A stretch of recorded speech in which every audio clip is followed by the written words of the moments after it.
Innal hamdalillah nahmaduhu wa nasta'inuhu wa nastaghfiruh wa na'udzu billahi min shururi anfusina wa sayyiati a'malina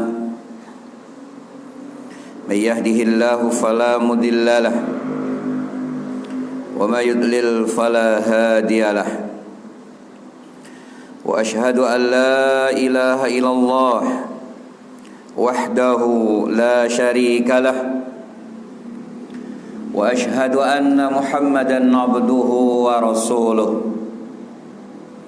Allahumma salli wa sallim wa barik ala nabiyyinal karim Muhammadin wa ala alihi wa sahbihi wa man tabi'a huda bi ihsanin ila yaumiddin. Amarna Allah Ta'ala fi kitabihil karim. A'udzu billahi as-sami'il 'alim minasy syaithanir rajim min hamzihi wa nafthihi wa nafthihi. Ya ayyuhalladzina amanu taqullaha haqqa tuqatih wa la tamutunna illa wa antum muslimun. Ya ayyuhalladzina amanu taqullaha wa qulu qawlan sadida yuslih lakum a'malakum wa yaghfir lakum dhunubakum wa may yuti'illaha wa rasulahu faqad faza fawzan 'azima. Amma ba'd. Fa inna astaqal kalami kalamullah wa khairal hadayi hadayi Muhammadin sallallahu alaihi wa alihi wa sallam wa syarrul umuri muhdatsatuha wa kullu muhdatsatin bid'ah wa kullu bid'atin dhalalah wa kullu dhalalatin finnar thumma amma ba'd.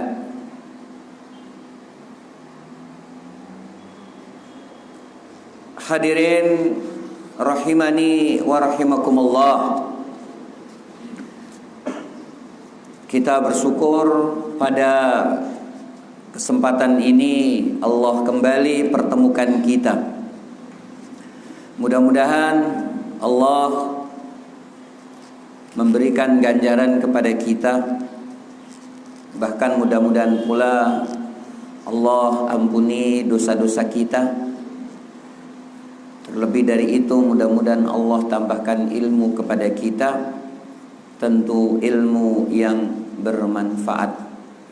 Maka di pagi kita mengucapkan doa, Allahumma inni as'aluka ilman nafi'a wa rizqan thayyiban wa amalan mutaqabbala.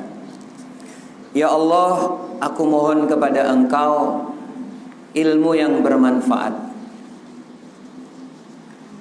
rizki yang baik, dan amalan yang diterima. 3 perkara yang penting. Yang pertama, kita mohon ilmu yang bermanfaat, karena tidak semua ilmu itu bermanfaat. Bahkan ilmu yang bermanfaat kadang-kadang jadi tidak bermanfaat bagi dirinya karena salah. Bagi orang pemilik ilmu itu, salah satu kesalahannya adalah niat mencari ilmu itu tidak benar, yang seharusnya karena Allah tapi bukan karena Allah. Nah, bagaimana ilmu itu kita cari karena Allah? Yang pertama, bahwa kita mencari ilmu adalah karena Allah perintahkan, jadi menjalankan kewajiban. Dan setiap yang diperintahkan Allah itu pasti ada hikmahnya. Karena manusia itu bodoh, maka Allah perintahkan agar dia berilmu, maka yang pertama mencari ilmu adalah menjalankan perintah Allah. Kemudian yang kedua, hendaknya orang mencari ilmu itu kepingin menghilangkan kebodohan dirinya, bukan orang lain. Ya, kita mencari ilmu untuk menghilangkan kebodohan diri kita. Nah, kemudian yang ketiga, kita mencari ilmu untuk mengamalkan ilmu tersebut, bukan untuk yang lain. Yang lain contohnya adalah untuk berdakwah, enggak. Tapi kita mencari ilmu untuk kita amalkan. Ini kadang-kadang kita mencari ilmu bukan untuk diamalkan. Ini salah dan berbahaya. Maka seseorang mencari ilmu yang pertama hendaknya karena menjalankan kewajiban. Yang kedua untuk menghilangkan kebodohan diri, dan yang ketiga untuk diamalkan. Kemudian yang keempat tentu untuk didakwahkan atau untuk memperbaiki keluarga.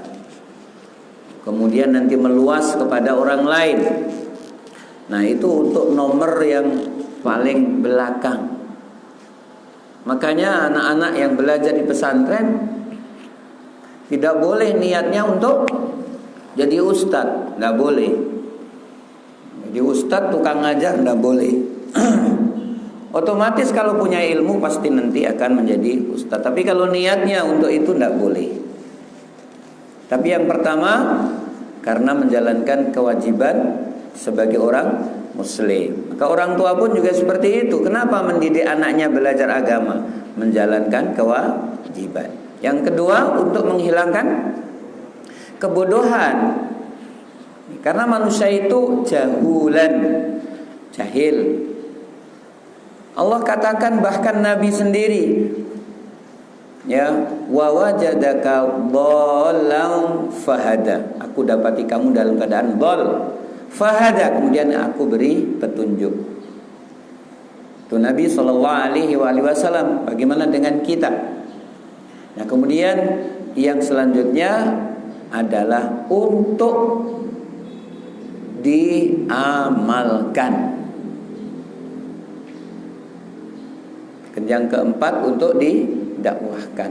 Maka nanti akan kita lihat orang yang benar ilmunya, orang yang benar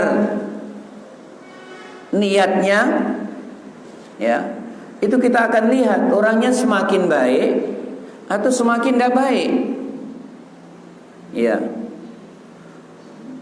Dan harapan kita setelah pengajian itu kita tambah baik kepada keluarga, ya, kepada anak, kepada ibu, kepada ayah, kepada tetangga, dan semakin takut kepada Allah. Semakin takut kepada Allah, dan nanti akan nampak pada pribadinya sikap dan sifat tawadhu. Tapi sebaliknya, tanda-tanda tidak benar ilmunya, tidak benar niatnya ketika mencari ilmu, maka dia bukan tambah baik dengan keluarga. Bahkan walaupun keluarga itu belum baik sama kita, kita harus berbuat baik. Ini begitulah seharusnya. Maka ketika dia setelah belajar kok tidak bertambah kebaikannya dengan keluarga, dengan suami, dengan istri, dengan anak, dengan orang tua, termasuk juga mertua, tidak bertambah baik kepada tetangga, tidak bertambah baik kepada sesama muslim, tidak bertambah baik, ya, akhlaknya, bahkan tidak semakin takut kepada Allah, ini tanda-tanda ilmunya tidak manfaat. Ini yang harus kita takutkan. Nah, orang itu dulu nggak tahu apa-apa, kemudian sekarang sudah punya titel. Dengan titelnya dia sombong. Dia kalau pengajian kalau nggak ditulis titelnya marah. Ya. Kalau tidak disebut titelnya dia marah. Ini berarti dulu ketika mencari ilmu untuk mencari apa? Titel. Na'udzubillahi min dzalik. Nah, sekarang kawan-kawan semuanya, kita ini belajar duduk itu tujuannya untuk memperbaiki diri. Jangan menjadi orang yang setelah tahu malah jadi tidak baik. Salah satu termasuk tanda-tanda nggak baik, sombong. Malas pengajian. Apa itu kajian yang dikaji? Iko kaiko. Ini adalah salah satu ciri-ciri ketidakbaikan. Ya barangkali ada penyakit namanya malas, harus dilawan. Kalau karena malas itu maklum, tapi karena sombong, naudzubillahi min dzalik. Barakallahu fikum. Kemudian ikhwan fiddin rahimakumullah, pada pertemuan yang telah lalu kita sampaikan tentang dosa besar, yaitu belajar ya, tetapi tujuannya karena dunia. Nah, makanya kita berdoa dengan Allahumma inni a'udzubika min ilmin la yanfa'. Aku berlindung kepada Allah, kepada Engkau ya Allah, dari ilmu yang tidak bermanfaat, dan berlindung dari salah dalam mencari ilmu. Kata Nabi sallallahu alaihi wasallam, "Man ta'allama ilman li ghairillah aw arada bi ghairillah falyatabawwa maq'adahu minan nar." Siapa yang mencari ilmu bukan karena Allah, siapa yang mencari ilmu karena selain Allah, maka hendaknya dia menempatkan diri tempat tinggalnya di neraka. Atau dalam hadis yang sebelumnya, siapa yang mencari ilmu yang seharusnya karena Allah, tapi dia mencari ilmu karena selain Allah, maka dia tidak akan mencium bau surga. Barangkali ya hadirin, selama ini atau dulu kita belajar itu salah. Kita belajar karena kepingin dunia itu salah. Tapi belajar hendaknya untuk memperbaiki diri. Itu tentu ilmu agama. Bagaimana dengan ilmu umum? Ya, tentu ada rincian-rinciannya. Tapi saya dulu tidak belajar ilmu agama. Ya udahlah, alhamdulillah. Sekarang belajar, tapi harus diluruskan niatnya. Nah, termasuk nanti kita juga punya anak. Jadi ketika kita menyekolahkan anak ke lembaga Islam, luruskan niatnya. Jangan karena dunia, tapi karena Allah. Kepingin menghilangkan kebodohan, pengen diamalkan, dan yang keempat untuk memperbaiki keluarga atau berdakwah. Barakallahu fikum. Kita masuk ke pembahasan yang lain. Saya tidak tahu sudah dibahas atau belum. Kalau sudah ya, alhamdulillah. Mengulang kembali, murajaah. Al-kabiratus sadisati wat thalathun. Dosa besar yang ke-36, yaitu apa? Al-mannan. Apa itu al-mannan? Al-mannan itu kalau bahasa Indonesia adalah mengungkit-ungkit pemberian, menyebut-nyebut apa yang sudah kita berikan. Ada bahasa lain, bahasa kita apa? Apa? Melatui, malakui. Entahlah. Yang penting orang sudah memberi, ya kan? Membantu, ya kan? Tapi dia menyebut-nyebut, itu namanya al-mannan.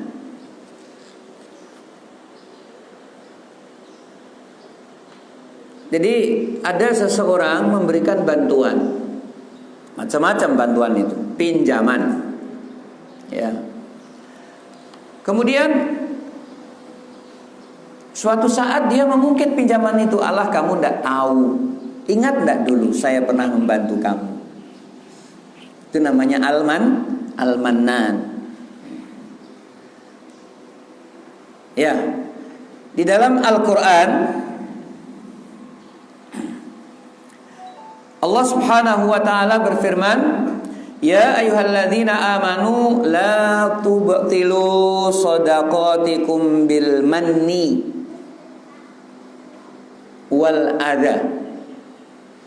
Wahai orang-orang yang beriman, janganlah kamu membatalkan, menghapus shadaqatikum, amalan sedekah kamu. Jangan kamu menghapus sedekah kamu itu bil manni, dengan mengungkit-ungkit, wal adha, dan menyakiti hati orang yang menerima. Orang yang menerima itu ada dua macam. Yang satu mustahik, orang yang memang berhak menerima. Yang kedua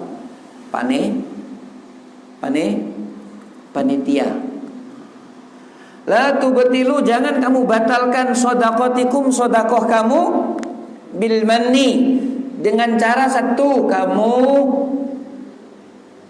menyebut-nyebut, mengungkit-ungkit. Orang yang mengungkit-ungkit berarti batal. Ibarat orang wudu kan kantui. Wal adha, menyakiti si penerima, entah yang menerima itu langsung atau panitia penerimaan. Famathaluhu kamathali Safwan, orang yang memberikan sedekah bantuan, kemudian dia menyebut-nyebut, mengungkit-ungkit, itu Allah di dalam Al-Quran menggambarkan seperti Safwanin, batu yang licin, alaihi turab, kemudian ditaruh di atasnya debu, fa asabahu wabilun, kemudian ditimpa hujan lebat. Bisa dipahami? Bisa digambarkan? Ada batu licin, di atasnya ditaruh tanah, kemudian ditimpa hujan. Kalau hujannya gerimis, mungkin masih tersisa. Ini hujannya sangat lebat. Fatarokahu solda, akhirnya tinggallah batu itu kembali licin. La yaqdiruna ala syai'in, tidak ada sesuatu apapun. Wallahu la yahdil qaumal kafirin, dan Allah tidak beri petunjuk kepada orang kafir. Jadi orang yang mengungkit-ungkit pemberian itu sifatnya orang kafir. Ya, kalau kita mengungkit-ungkit itu kita tidak kafir, tapi melakukan sifat-sifat orang kafir. Karena orang kafir itu kenapa? Melakukan perbuatan supaya diingat-ingat seumur hidup. Sementara orang beriman melakukan kebaikan tujuannya untuk apa? Supaya mendapatkan pahala. Nah, makanya Allah katakan innallaha la yahdil qaumal kafirin. Allah tidak memberikan hidayah kepada orang kafir. Jadi ini menunjukkan bahwa orang yang suka mengungkit-ungkit pemberian itu, dia telah melakukan perbuatan orang kafir. Dia kafir enggak. Tapi melakukan perbuatan yang dilakukan orang kafir, sifatnya orang kafir, tidak boleh. Saya ulang kembali, ini surat Al-Baqarah. Coba minta Al-Quran. Ayat berapa? Berapa Ustaz? Ustaz lupa ayatnya. Ya.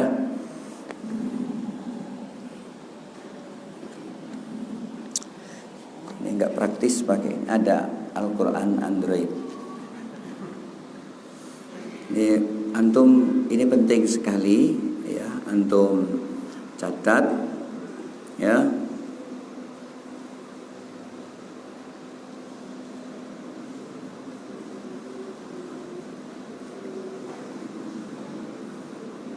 Surat apa tadi?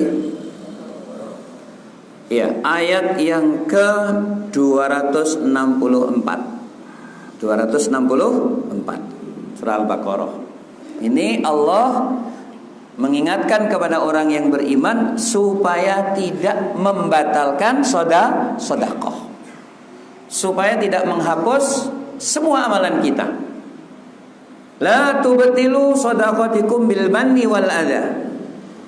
Jangan kamu hapus amalan kamu dengan manna. Manna maknanya apa tadi? Mengungkit-ungkit. Nah, ini biasanya kalau tidak ada contoh konkret agak susah memahami. Si fulan meminjam motor kepada fulanah. Kemudian fulanah dia karena tahu bahwa meminjami itu merupakan sedekah yang besar. Kita bersedekah kawan-kawan itu dapat pahala. Kemudian ada orang datang meminjam sesuatu, itu juga sedekah, kita pinjami, pahalanya lebih besar. Kenapa? Nah, yang pertama ada orang datang, yang pertama kita memberi sedekah kepada orang, dapat pahala. Ada model kedua. Ada orang datang ke kita minjam sesuatu, kita pinjami, sedekah enggak? Sedekah. Itu pahalanya lebih besar dari yang pertama. Kenapa? Karena orang yang kedua datang karena butuh. Adapun sedekah itu tidak harus orang itu butuh. Maka ada sedekah Jumat. Yang makan siapa? Orang-orang kaya. Itu dapat pahala. Nah, si fulanah tadi dia berharap dapat pahala. Ya namanya manusia itu seperti roda, kadang di atas, kadang di bawah. Rupanya suatu saat si fulanah ini butuh pertolongan. Maka dia datang kepada fulan. Fulan, boleh enggak saya pinjam uangnya? Aduh, tidak bisa itu kata fulan. Memangnya tidak ada uang? Uang sih ada, tapi ini uang ini untuk persiapan, untuk ini, untuk itu. Allah, pinjamlah Anda, pinjamlah, besok tak kembalikan. Jangan-jangan kamu nanti lupa repot. Teruji di sini. Apa kata fulanah? Kamu udah ingat? Kemarin kamu kan pinjam sepeda. Kemarin kamu kan pinjam menghibah-hibah, tak pinjami. Maksud saya cuma mau pinjam uang, nanti tak kembalikan. Kamu kok enggak? Itu namanya menyebut-nyebut. Dan Allah menggambarkan famataluhu kamatali sofwanin alaihi turab fa asabahu wabilun. Seperti ada tanah yang ada di atas batu licin, tapi ditimpa hujan lebat. Jadi kata-kata, tidak ingat kamu, petang kok kamu datang kan, pinjam kan, itu namanya hujan lebat. Walaupun ngomongnya nggak sambil keluar busanya, tapi tetap itu namanya hujan lebat. Allah, kamu tidak ingat hujan lebat. Dan banyak orang yang seperti itu. Na'udzubillahi min dzalik.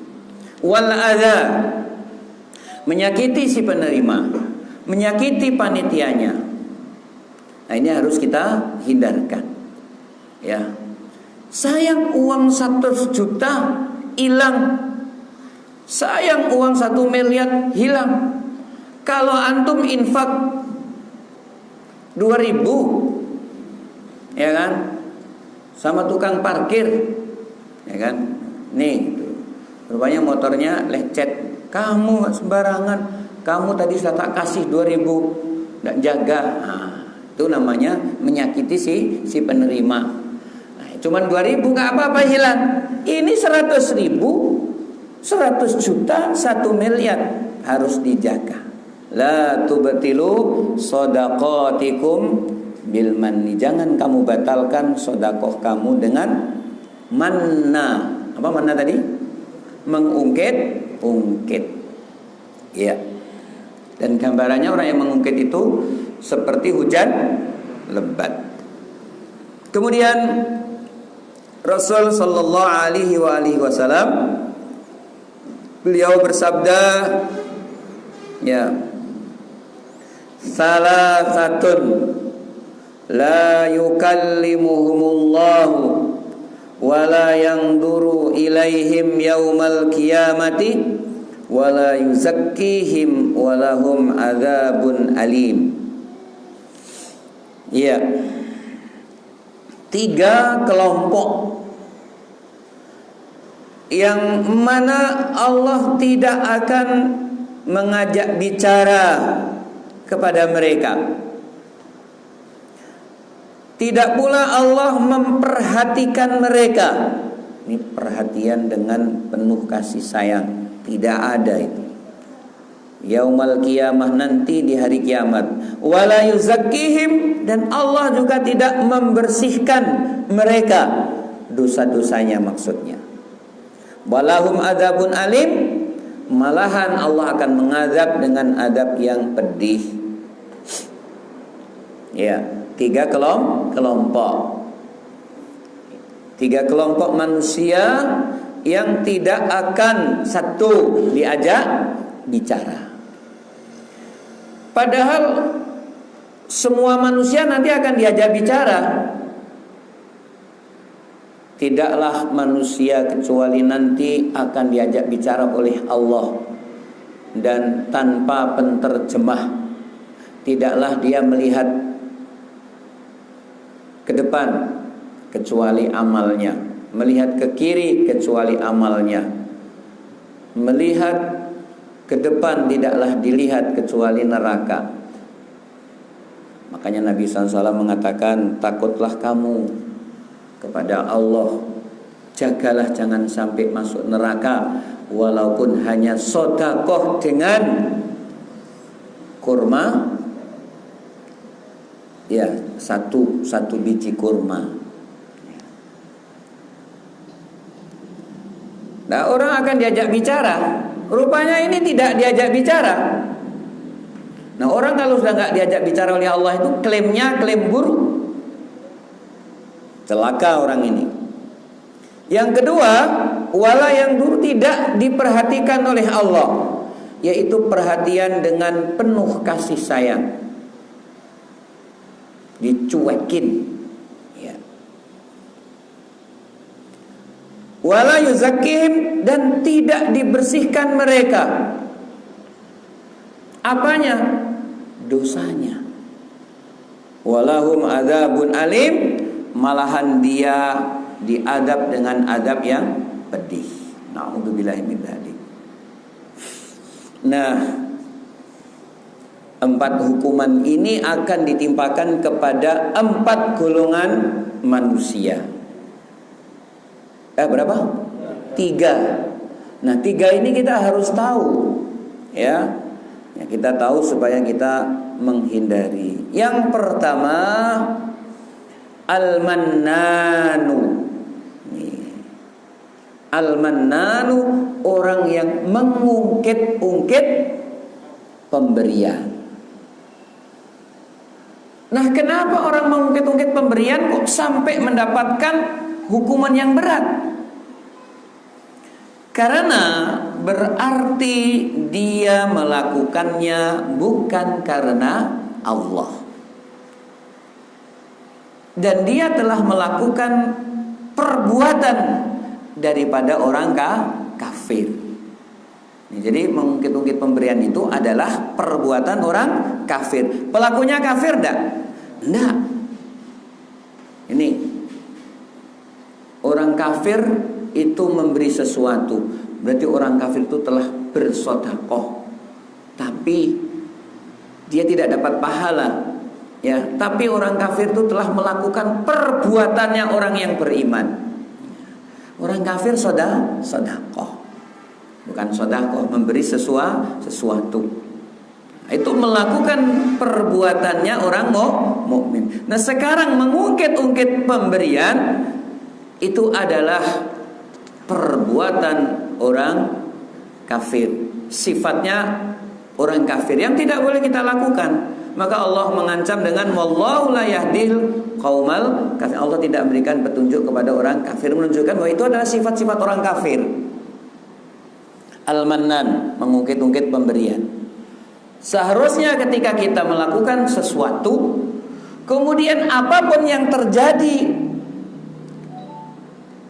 ya di hadapan kita, entah itu dicela karena sedikit, entah itu dipuja karena banyak, dan seterusnya, maka kita tetap diam. Karena apa? Karena tujuan kita sudah tercapai, yaitu apa? Mengharap pahala. Kok dia marah? Dia mengikuti, kamu tidak tahu dia untung, kamu tidak ingat. Ini berarti tujuannya bukan karena Allah. Makanya ini kita harus ketahui. Bahkan sebenarnya hadirin, kita harus tahu batalnya amalan sebelum kita beramal. Bahayanya orang beramal belum tahu bahayanya pembatal, itu repot. Makanya sebelum kita beramal, kita harus tahu pahalanya dan harus tahu bahaya batalnya pahala. Kalau pahala urusan Allah, kita yakin pasti diberi pahala. Tapi kalau batal, kita harus tahu sebab batal itu disebabkan karena perbuatan hamba. Di antaranya adalah al-mannan, mengungkit-ungkit. Nah, Allah tidak mengajak bicara nanti di akhirat, marah Allah. Kemudian tidak memperhatikan dengan pandangan yang penuh kasih sayang dan tidak membersihkan dosanya, bahkan ini diadab dengan adab yang pedih. Sehingga ya, Syekh penulis kitab ini memasukkan, menyebut-nyebut, mengungkit-ungkit pemberian itu masuk dalam kategori dosa besar. Yang kedua adalah wal munfiqu sil'atahu bil halfil kadhibi, yaitu seorang yang melakukan transaksi jual beli tapi dengan sumpah palsu. Ya, melakukan transaksi jual beli tapi dengan sumpah palsu.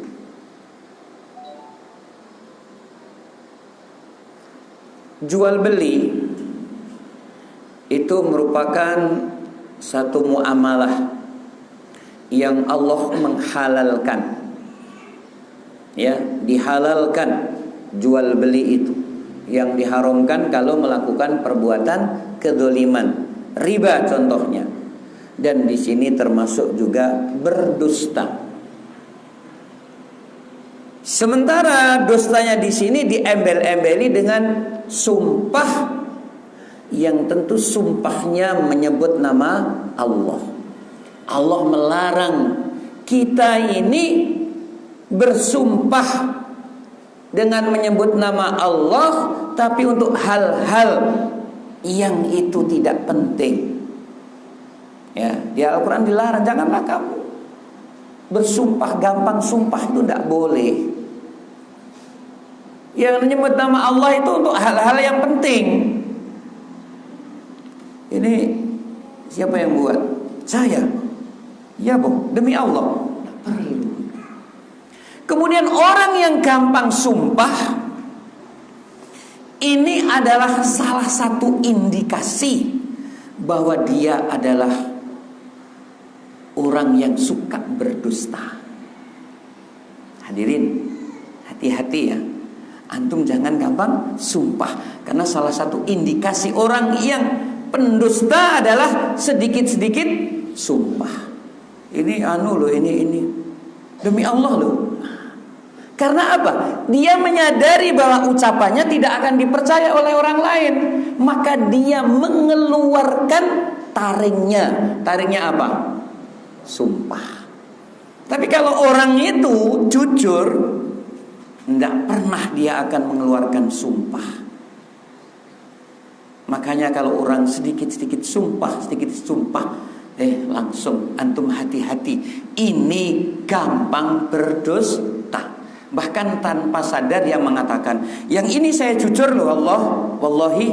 Yang ini saya jujur loh wallahi. Berarti yang kemarin itu keceplosan. Ibu-ibu, bapak-bapak, ya semuanya. Kalau punya anak gampang sumpah, dah. Itu salah satu ciri anaknya suka berdusta. Nah, apalagi ini sumpah dalam jual beli. Maka Nabi SAW mengatakan, sumpah dalam jual beli itu mempercepat transaksi, tetapi menghilangkan keberkahan. Jadi orang yang berjual beli, ya, itu merupakan amalan yang dihalalkan oleh Allah. Dan Nabi SAW mengatakan, kalau yang jual jujur, kalau yang membeli jujur, maka keberkahan pada keduanya. Masya Allah. Maka kita jual beli, itu kalau jujur masing-masing, itu akan mendapatkan tambahan berkah. Bahkan salah satu calon penduduk surga adalah kalau menjual gampang, kalau membeli gampang. Gimana menjual gampang? Menjual gampang itu di sini dikasih label RP 250. Gampang. Yang agak susah itu tidak dikasih label, sehingga kemungkinan ada orang yang apa? Kejeblos, apa namanya? Kemahalan itu apa? Dia ini berapa Pak? 10.000. Jangan 10 lah, 5.000. Boleh 5.000. Padahal harganya cuman. Makanya itu termasuk yang paling gampang itu ngasih label. Kalau di warung-warung tuh udah ditulis, itu enak kita kan. Uang 10.000, nasi tanpa sayur 5.000. Masuk kan, kenapa? Tahu, enak. Itu Masya Allah. Menawar gampang. Barago sayur bu, 1 ike 5.000. Kita keluarin uang 10.000. Nah, kemudian ini kembalinya tidak usah. Masya Allah, calon penduduk surga. Berapa ini Pak? 6.000. Kasih uang 4.000 ya, kasih uang 5.000 biasanya. Ini uang kembalinya enggak usah. Senang enggak orang itu? Senang itu. Itu calon penduduk surga. Parkir berapa? Antum kasih berapa? 2.000 pas. Sekali-sekali kasih 5.000. Ahabul a'mal indallahi sururun yudhilu fi nafsil mu'min. Amal yang paling dicintai Allah adalah rasa senang yang disusupkan dalam jiwa orang muslim. Kembali hadirin rahimakumullah. Kata Nabi SAW, sumpah dalam jual beli itu akan mempercepat transaksi. Bagaimana indah? Berapa ikan ini Pak? Oh ini 10.000 satu onggok. Mahaban apa? Enggak. Iku modalnya 8.000. Wallahi. Yakin enggak? Sudah orang yang jual pakai jenggot, ya kan? Sumpah lagi. Wah ini murah ya modalnya. Sekian, langsung cepet ya Pak. Ini. Karena apa? Orangnya pakai sumpah. Tapi kata Nabi, menghilangkan berkah. Jadi berarti sumpah dalam jual beli hukumnya makruh, bukan haram, makruh. Tetapi ketika orang jual beli dengan sumpah yang palsu, maka Allah murka, adzabun alim, akan diadab dengan adab yang pedih. Tidak diajak bicara, dicuekin sama Allah, tidak dibersihkan dosanya. Makanya nih kawan-kawan yang jualan, Itu kita hindari sumpah. Dan orang nanti akan tahu sama kita. Berapa ini? 10.000. Mahal? Enggak, murah. Modalnya berapa? Rahasia. Boleh. Modalnya itu udah 7.000. Oh gitu ya. Yang benar. Silakan dibeli atau beli tempat lain. Kemudian dibeli, ternyata ketika dibandingkan tempat lain lebih murah. Nggak usah pakai sumpah, besok datang ke situ lagi. Nah, sampai di pasar kita di kampung itu ada orang disebut Pak Jujur. Namanya Pak Jujur. Orang nggak tahu namanya siapa. Karena apa? Karena orangnya jujur. Seperti itu. Nah jadi ini. Tapi ketika sumpah, sering sumpah, nanti kalau belum sumpah tidak akan percaya. Nah oke ya, barakallahu fikum. Ya, ulangi 3 yang berbahaya. Yang satu mengungkit-ungkit pemberian. Yang kedua sumpah palsu dalam jual beli. Dan yang ketiga al-musbilu izarahu. Ya, al-musbilu izarahu maknanya adalah menggelembrehkan sarungnya. Apa itu menggelembrehkan? Morok-orok. Nah, ya itu. Apa itulah? Aja. Selorok. Artinya ini antum tidak punya bahasa. Glembreh itu juga nggak bahasa Indonesia itu. Tapi artinya pakaiannya itu kelomprot, tambah tidak ngerti. Tidak rapi, kemudian sampai menutup mata kaki untuk laki-laki. Adapun untuk perempuan, maka seluruh tubuh harus tertutup. Maka pakaian perempuan menutup sampai ke tanah, karena supaya kakinya tertutup. Jangan di atas mata kaki. Kakinya nanti kelihatan. Nah, cuman yang namanya manusia itu aneh, apalagi perempuan. Fitrahnya muncul. Tahu bahwa tidak boleh tubuhnya kelihatan. Akhirnya kakinya ditutup bajunya sampai mana? Sampai mata kaki. Kakinya kelihatan kan? Akhirnya ditutup pakai kaos kaki. Tapi kaos kakinya warnanya seperti kaki. Nah kan aneh kan? Sudah ditutup pakai kaos kaki, warna kaos kakinya seperti kaki. Lah itu apa tujuannya kan? Seharusnya ya udah, enggak usah pakai kaos kaki tapi sampai ke tanah. Maaf Ustaz, nanti kena najis. Biasanya kalau pakaiannya nyapu tanah, biasanya kena apa?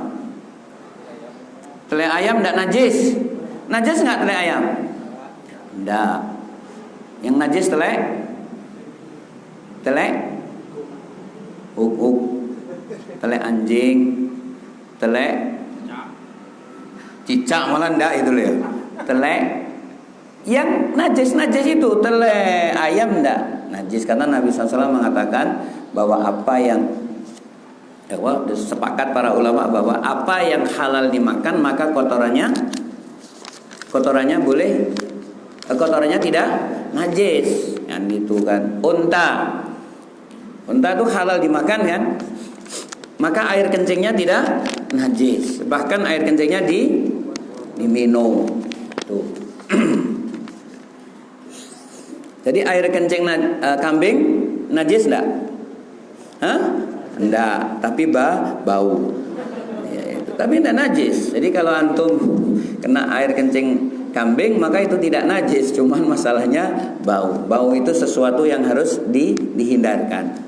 Tapi kalau memang terpaksa enggak apa-apa lah. Ibu-ibu yang memakai baju sampai menyapu lantai, maka hal yang sangat mungkin kena najis. Contohnya di situ najis kena tai anjing misalnya. Maka kata Nabi SAW, sapuan pertama najis, kemudian jalan terus nyapu lantai selanjutnya najisnya hilang. tapi baunya tidak hilang. Nah itu ya. Jadi tidak najis, tidak apa-apa. Nah sekarang untuk laki-laki maka tidak boleh ya pakaiannya sampai menutup mata kaki. Maka pakaian yang sampai menutup mata kaki sampai bawah itu yang disebut dengan musbil, dan itu hukumnya haram. Ya, kita baca di dalam kitab Riyadhus Shalihin bab pakaian. Di sini Rasul sallallahu alaihi wasallam beliau melarang tentang pakaian ini, dan kita ambil manfaat dari sabda beliau yang lain.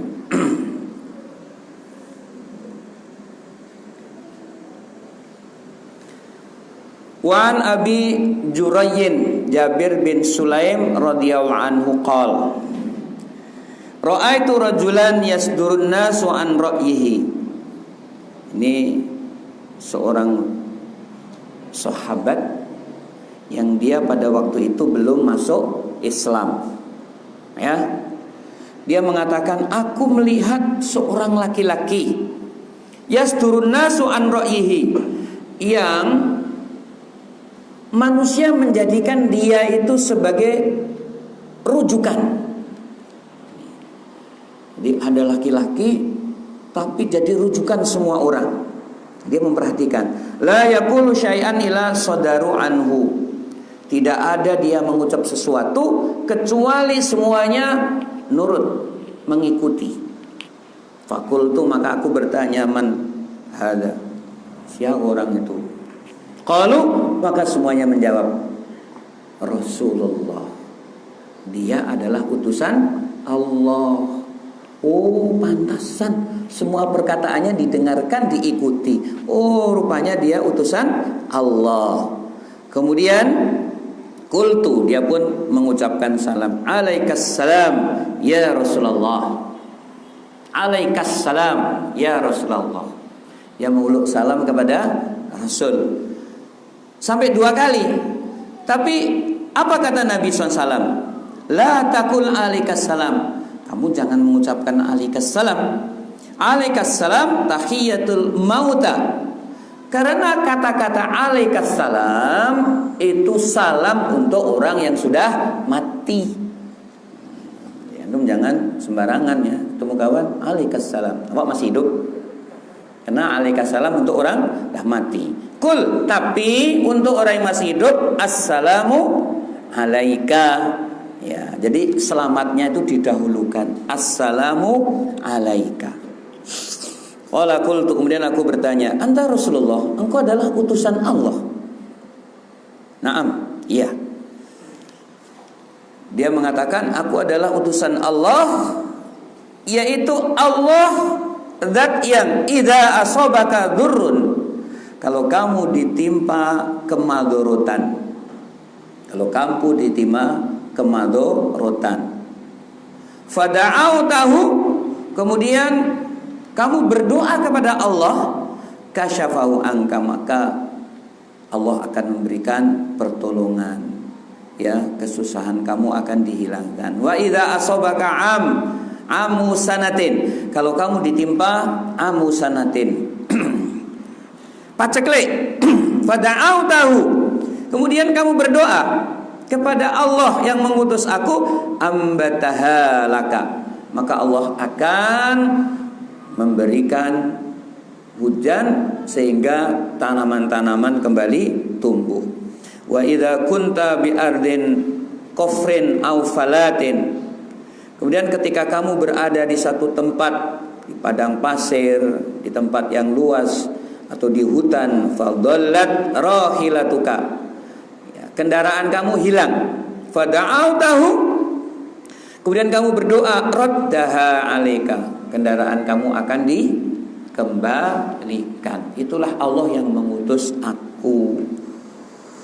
Oh, akhirnya dia masuk Islam. Setelah masuk Islam, mulailah dia minta ihad ilayya ya Rasulullah, berilah aku nasihat. Ikhwan fillah rahimakumullah. Ini orang baru masuk Islam. Kemudian minta nasihat kepada Nabi. Nah, anggap saja antum semuanya baru masuk Islam ya.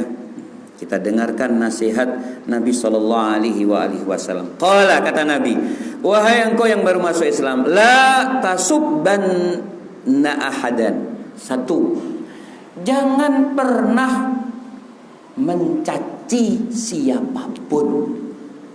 Jangan pernah mencaci siapapun, seorang pun, apapun. Itu nasihat pertama. Baik, mumpung belum lupa, ini kita jelaskan sedikit tentang kita orang Islam tidak boleh mencela. Dan ini pelajaran untuk orang yang baru masuk Islam. Ya. Jangan mencela siapapun, apapun. Ya. Yang pertama tentu jangan pernah kita mencela Tuhan. Tidak mungkin kita mencela Tuhan Allah. Tidak mungkin. Bergurau tentang Allah, bergurau tentang Rasul saja hukumnya sudah kafir. Abillah wa rasuluhu kuntum tastahzi'un. Apakah dengan Allah, dengan Rasulnya kamu berani bergurau? La taqtadiru, tidak perlu kamu minta udur. Qad kafartum, kamulah kafir. Nah, ini bermain-main dengan Allah, dengan kitab Allah, dengan Rasul. Maka tidak mungkin kita mencela Allah. Tetapi ada hal yang mungkin terjadi pada kaum muslimin, yaitu mencela Tuhan, tapi Tuhannya selain Allah, yaitu Tuhan-Tuhan orang musyrik. Mungkin tidak? Mungkin. Ternyata Allah katakan la tasubbul ladina.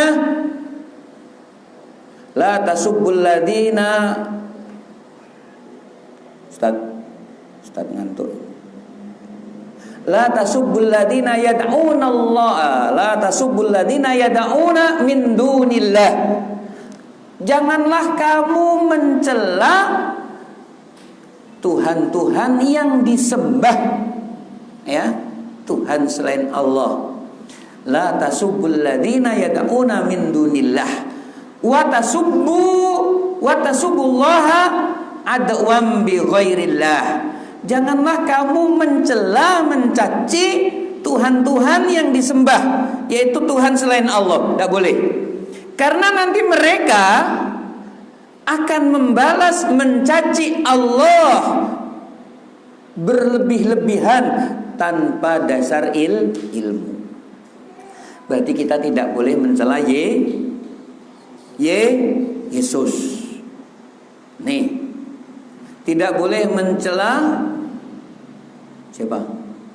Tuhannya orang Hindu, Brahma. Tidak boleh mencela Sang Buddha Gautama. Tidak boleh mencela salib. Tidak boleh mencela patung Bunda Maryam. Tidak boleh dicela. Padahal memang Tuhan itu sangat rendah, sangat tercela, tapi kita tidak boleh mencela. Karena dengan perbuatan kita mencela, akhirnya Allah dan yang maha segala-galanya akhirnya kena celah karena perbuatan kita. Nih, Allah tidak boleh dicela, pasti. Kemudian ada orang mencela Allah tapi secara tidak langsung, yaitu kita mencela Tuhan orang musyrik, sehingga orang musyrik itu marah, akhirnya dia mencela Allah. Yang kedua, kemarin la tasubbu ashabi, jangan mencela sahabatku, kan gitu. Kemudian juga janganlah seseorang mencaci maki, mencela bapaknya. Sahabat mengatakan, ya Rasul, apa ada orang mencela bapaknya, ibunya? Seseorang mencela bapak orang lain, anaknya mendengar marah, akhirnya membalas mencela bapakmu, maka kamu mencela bapakmu. Bisa dipahami ya? Jadi kita tidak mencela langsung kepada bapak ibu kita, tapi bapak kita dicela, dicaci disebabkan kita mencaci bapak orang lain. Nih ya, makanya sering saya sampaikan kepada anak-anak muda, ya, termasuk anak-anak tua, boleh bergurau, tapi dalam pergurauan Jangan sebut satu, jangan ikut-ikutan ibunya, bapaknya, tidak boleh. Gurau-gurau tapi jangan nyebut ibu bapaknya. Yang kedua, jangan menyebut profesi ibu dan bapak. Dan lain-lain itu dua ini ya, anak-anak ya. Hei, bapakmu itu hitam. Hitam apa-apa, ibu kamu itu kalek. Oh, akhirnya saling na'udzubillah min, tidak boleh. Boleh bergurau, tapi tidak boleh melibatkan ibu dan bapak. Apalagi profesi, itu kadang-kadang menyakitkan. Nah, ini bisa dipahami. Apalagi yang tidak boleh dicela? Banyak. Zaman tidak boleh dicela. La tasubbud dahr. Jangan kamu mencaci maki, mencela zaman. Wa anad dahr. Karena akulah zaman. Maksudnya akulah yang mengatur zaman. Ada nggak orang mencaci zaman? Ada. Contohnya ngomong apa? Zaman? Itu orang Jawa. Orang sini zaman? Zaman gilo. Tidak boleh itu. Aku zaman. Tidak boleh. Yang mengatur itu Allah. Dah, zaman aja nggak di. Angin nggak boleh dicela. Api nggak boleh dicela. Binatang boleh dicela? Tidak boleh. Dasar ayam tidak punya otak. Ayam punya otak, lama lagi. Ini salah ini kan. Nanti yang sakit hati yang punya ayam. Ini. Jadi di sini Nabi SAW pertama, kamu jangan mencaci, jangan mencela dan seterusnya. Sekarang yang paling jelek iblis laknatullah alaih. Boleh nggak kita laknat iblis? Iblis pun tidak boleh. Iblis saja nggak boleh dicaci maki, dicela. Ini kalau Allah jelas, orang tua jelas, para sahabat jelas, Nabi jelas, syariat Islam jelas. Ini iblis tidak boleh. Kalau iblis dicela, nanti iblis akan membesar sebesar gunung. Sambil saya meragakan dikira seperti iblis ya. Tapi dia tertawa-tawa, saya mau aku kuat, maka dia jadi gini. Tetapi ketika kita menyebut nama Allah atas kejadian yang buruk, ya, jadi jangan menyalahkan iblis. Aduh, iblis laknat, iblis kurang ajar. Misalnya marah sama kawan, dasar iblis. Dan itu iblisnya tambah besar. Tapi kalau ya Allah, astaghfirullah, subhanallah, itu iblisnya mengecil sebesar lalat. Jadi kalau ada dasar iblis kau anaknya iblis, udah iblisnya tambah besar. Itu na'udzubillah min. Nih, tidak boleh dicela. Ya. Nah, kalau itu yang buruk-buruk tidak boleh dicela, binatang tidak boleh dicela, angin tidak boleh dicela, apalagi sesuatu yang lebih mulia dari Ka'bah. Nabi Shallallahu Alaihi Wasallam keliling tawaf. Wahai alangkah gagahnya engkau wahai Ka'bah, alangkah wanginya engkau wahai Ka'bah, alangkah terhormatnya engkau wahai Ka'bah. Itu kata Nabi. Tapi demi Allah, jiwa seorang muslim satu aja itu lebih terhormat, lebih mulia daripada engkau wahai Ka'bah. Tuh. Jadi Nabi mengatakan, gagahnya Ka'bah, wanginya Ka'bah. Kalau ada orang nendang Ka'bah, pasti orang marah. Dulu kiswah itu, baju Ka'bah itu pernah digunting. Langsung itu tentara langsung nangkep itu. Hai, kamu mau rusak Ka'bah? Enggak. Kenapa kamu gunting? Untuk jimat. Kamu dari mana? Indonesia. Ke Ka'bah untuk cari jimat gitu kan. Ka'bah saja yang dikatakan terhormat itu kalah dengan satu jiwa orang mukmin.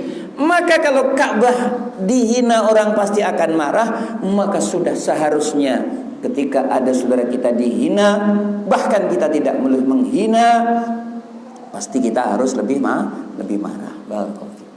Nah, ini ilmu yang harus kita miliki. Maka kita itu tawadhu, ilmu harus bermanfaat. Tidak boleh meremehkan orang. Teorinya nanti dalam prakteknya siago. Awak siago siaran gitulah. Ya, tapi ini mudah-mudahan kalau berkah kita amalkan insyaallah. Barakallahu fikum. Baik. Ini hadisnya baru pesan satu ya. Kata Nabi sallallahu alaihi wasallam, la tasubban, jangan sekali kalau mencaci ahadan, seorang pun, siapapun. Qala, maka ya, ini Abi Juraid ini dia langsung mengatakan, fama sababtu ba'dahu, maka setelah itu tidak ada yang aku cela siapapun, khurran wala abdan, baik orang merdeka maupun budak, wala ba'iran, unta pun saya enggak mencela, wala syatan, bahkan ayam pun saya tidak mencela. Saya tidak mencelakan, itu nasihat Nabi. Kemudian kata Nabi, wala tahkiranna minal ma'ruf syai'an, jangan pernah kamu wahai saudaraku yang baru masuk Islam meremehkan kebaikan walaupun sangat kecil. Walaupun sangat kecil, jangan diremehkan. Sebab kadang-kadang yang kecil itu yang ikhlas. Coba antum infak 1 miliar, kayaknya sampai mati ingat terus, ya kan? Tapi antum infak 2.000, bahkan uangnya sudah lecek, pasti tidak ingat. Ada yang lebih rendah dari itu, apa? Ngambil paku dari jalan, atau mencabut bulu ketiak. Itu insya Allah antum tidak akan pamer. Tapi yang itu, yang kecil-kecil itu justru yang ikhlas, yang insya Allah akan mengantarkan kita ke dalam surga. Maka Masya Allah ya, Nabi SAW mengatakan, la tahkiranna minal ma'rufi syai'an, jangan kamu remehkan ya kebaikan sekecil apapun.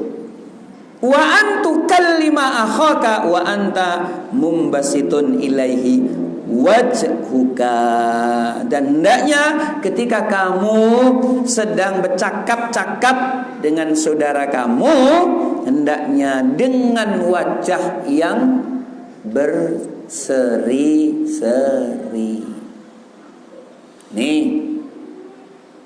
ya, bagaimana wajahnya akan berseri-seri kalau lagi marah?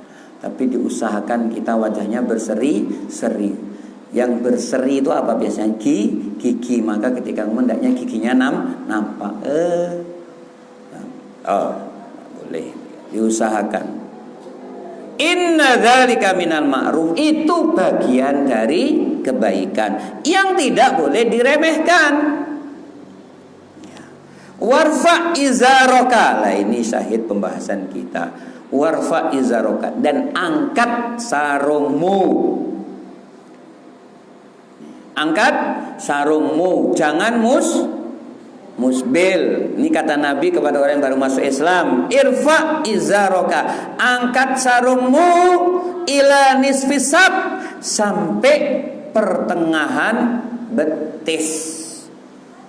Tuh, ini kepada laki-laki. Jadi kawan-kawan, Nabi memerintah kita memakai sarung, memakai celana ya sampai pertengahan betis. Dan kalau antum amalkan di kantor, dijamin antum akan dibilang sudah mulai agak gimana kan gitu ya.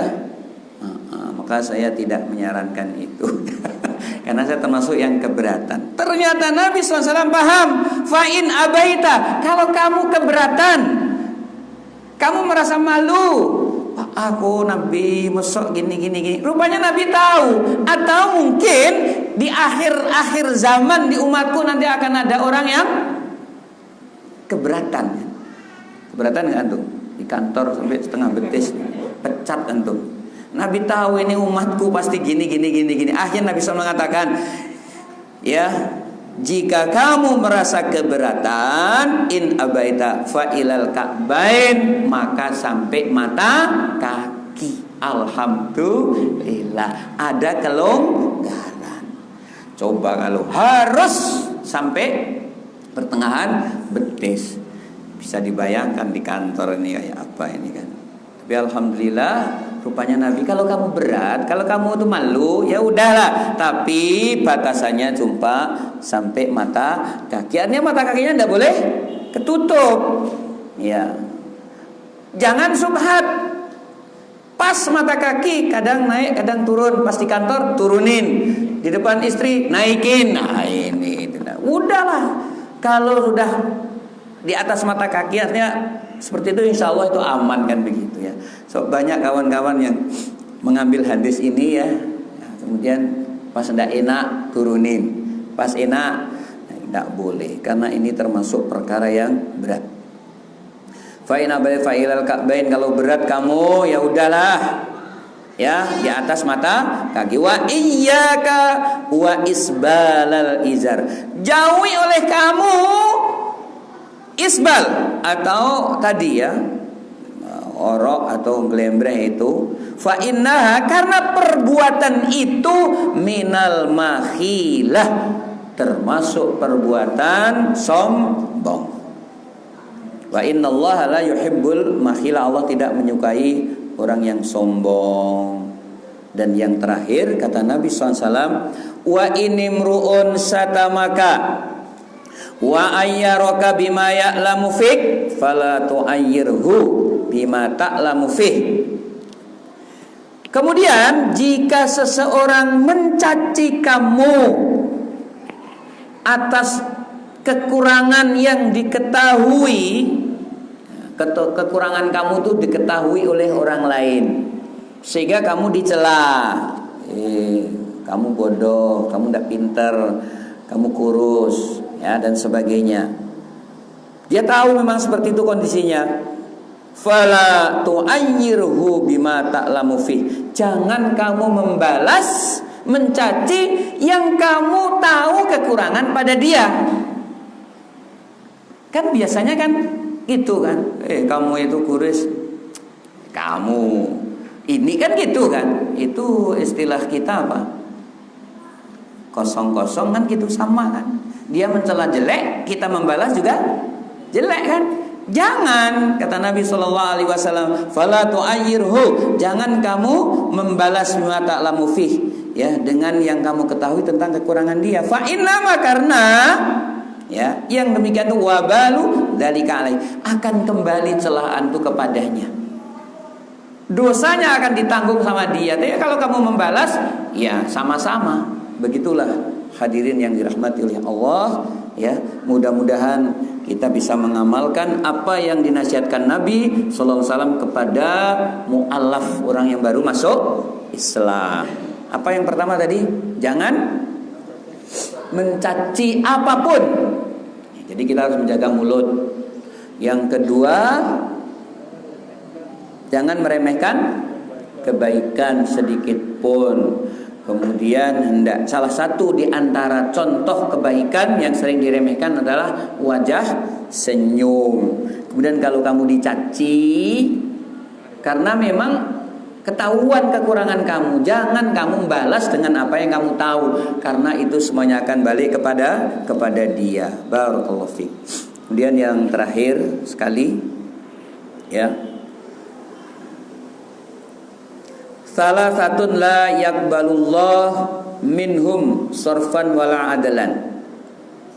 Iya. Nabi SAW bersabda, 3 golongan yang Allah tidak akan menerima dari mereka, sorfan wala adlan, amal sunnahnya, amal wajibnya. Di amalan wajib, amalan sunnah enggak diterima oleh Allah. Siapa itu? Satu, akun, perbuatan kedurhakaan kepada orang tua. Mannanun, mengungkit-ungkit pemberian. Wa mukadzibun bil qadari, dan orang yang mendustakan takdir. Iya. Orang yang mendustakan takdir. Barakallahu fikum, ikhwan fiddin rahimakumullah. Ya, sekira ya bisa dipahami, durhaka kepada orang tua merupakan dosa yang besar. Nabi SAW mengabarkan bahwa dosa-dosa umat dulu itu balasannya kontan di dunia. Orang berbuat dosa langsung dibalas di dunia, belum nanti di akhirat. Orang mencuri langsung dibalas oleh Allah. Makanya ada orang yang diubah jadi babi, jadi kera. Tapi umatku kalau berbuat dosa balasannya ditunda. Di mana nanti? Di akhirat. Kenapa? Allah sayang lebih kepada umat ini supaya sempat meminta ampun. Kalau umat dulu langsung, ya ada yang suruh bunuh diri dan sebagainya, berat. Kalau kita itu syariatnya memang syariat yang gampang. Orang dulu ya yang musyrik disuruh membunuh dirinya, berat kan? Kalau kita tobat. Orang dulu kalau bajunya kena najis, diapain? Digunting. Ya kalau kena najis terus ya bajunya bolong-bolong. Kalau kita cukup dicuci. Kalau susah diusap. Masya Allah. Ya. Nah termasuk di sini dosa-dosa umat dulu langsung dikontan di dunia, belum nanti di akhirat. Umat Islam enggak, nanti di akhirat. Tapi kalau dia ternyata minta ampun kepada Allah, enggak jadi di akhirat dibalas. Ya, bahkan dia belum minta ampun, pahalanya sudah menghapus dosa. Tapi ada dosa spesial yang dikontan di dunia ini, yaitu dosa seorang anak durhaka kepada orang tua. Tadi malam saya bilang sama anak-anak santri, nak, anak solih itu bukan yang hafal Quran, ndak. Anak solih itu bukan yang hafal hadis banyak-banyak, ndak. Anak solih adalah anak yang nyuci piring di rumah, nyapu halaman, menanya sama ibu, lah makan belum bu? Pak, mau minum apa? Rokok gudang garam, ndak pak. Itu anak solih. Ya sekarang hafal hadis, hafal Quran, pandai fikih, tapi jalannya gaya preman. Tidak boleh seperti itu ya. Saya bilang kepada anak-anak, kalian sudah ujian sudah selesai. Ini anak-anak santri sudah selesai ujiannya? Saya belum. Saya bilang, Ustadz kapan liburnya? Kita tidak ada libur. Terus tidak pulang? Pulang tapi nggak libur. Apa? Kuliah kerja nyata. Jadi pulang itu dalam rangka apa? Mempraktekkan ilmu. Terus kamu kalau udah sampai rumah, apa yang pertama kamu pegang? Biasanya kalau santri sampai rumah yang dipegang pertama apa? Lemari. Dendam. Di pondok makannya cuma 3 kali, pas, nggak boleh nambah. Di rumah banyak makanan, maka sampai rumah yang dibuka apa? Kulkas. Kalian sampai rumah yang dipegang apa? Sapu, piring kotor, gelas kotor, baju bapak, baju ibu. Jadi kamu nggak liburan tapi kuliah kerja. Itu nggak tahu sampai rumah mungkin lupa itu kan. Ya. Nah, jadi kalau ada orang durhaka kepada orang tua, maka dosanya dikontan, tidak ditunda-tunda. Ya, naudzubillahi min dzalik. Maka durhaka kepada orang tua itu satu perbuatan besar, dosa besar dan kesengsaraan yang besar. Kemudian manan tadi sudah kita sebut, wa mukadzibun bil qadari, mendustakan takdir. Insyaallah pada pertemuan yang akan datang. Wallahu a'lamu bissawab. Subhanakallahumma bihamdik asyhadu an la ilaha illa anta astaghfiruka wa atubu ilaik.